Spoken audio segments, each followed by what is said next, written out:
To som počula, ale tiež som aj videla a napríklad naši novinári, ktorí chodia na Ukrajinu, myslím, že o tom boli aj nejaké články napísané, že aj tá dobrovoľnícka armáda, a teda všeobecne Ukrajinci, ktorí pomáhajú, existuje tam taký nejaký systém samoorganizácie, hej, že oni sa naozaj že vedia v strašne krátkom čase zorganizovať medzi sebou, takže tie veci sú funkčné. Áno, to tam je veľmi zjavné.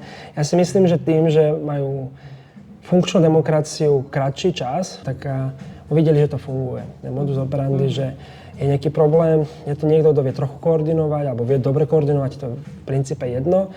Osloví iných skupiny ľudí, tí ľudia sami aj prídu a niekto im musí zadeliť tú prácu. A vedia povedať, že keď ty si schopný nám povedať, ako to máme urobiť, my sme schopní to urobiť. A v tomto to je dobré. Čiže de facto tá občianska spoločnosť, to nazvime, je tam prirodzene vygenerovaná, alebo musela sa takto Áno, tá nutnosť generuje talenty, alebo ako to povedať. Super. Ako oni sa pozerajú na to, že tam došiel nejaký človek zo Slovenska, ktorý proste niekomu chce pomôcť, že aké boli reakcie, alebo aká je tá skúsenosť? Moja obvyklá skúsenosť takto aj s úradníkmi, alebo s hocikým v Ukrajine, keď sa dozvieš, že im pomáhate, tak sú príjemne prekvapení, cítia voči vám takú nejakú otvorenosť, príjemnosť a chcú vám pomôcť, chcú vám vyhovieť, že čo vám pomôže, aby ste vy mohli pomáhať.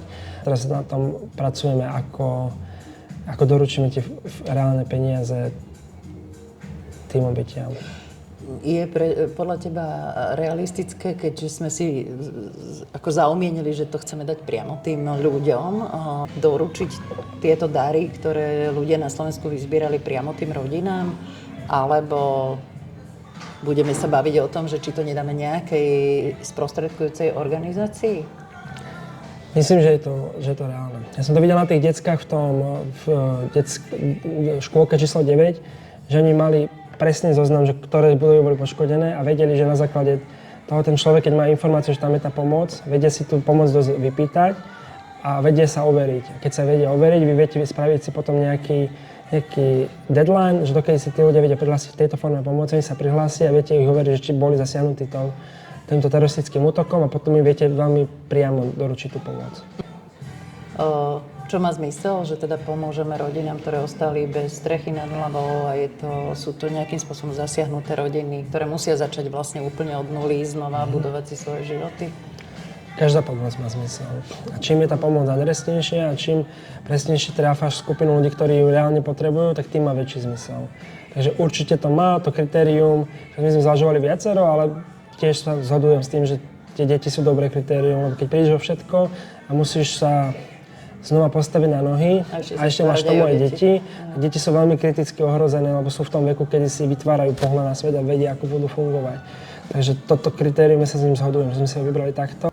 Super, že si tam bol a že sprostredkuješ nám túto bezprostrednú skúsenosť odtiaľ, aby sme si vedeli predstaviť, ako to je a teda si obidvaja vyzývame tých, ktorí ešte sa nezapojili, aby sa zapojili a aby sme mohli naozaj celú tú sumu rozdeliť medzi rodiny, ktoré musia začať od znova. Určite áno, tak pre mňa je to aj osobne dôležité. Ja som si dal za nejaký cieľ na toto zareagovať, lebo je to extrémne blízko nás.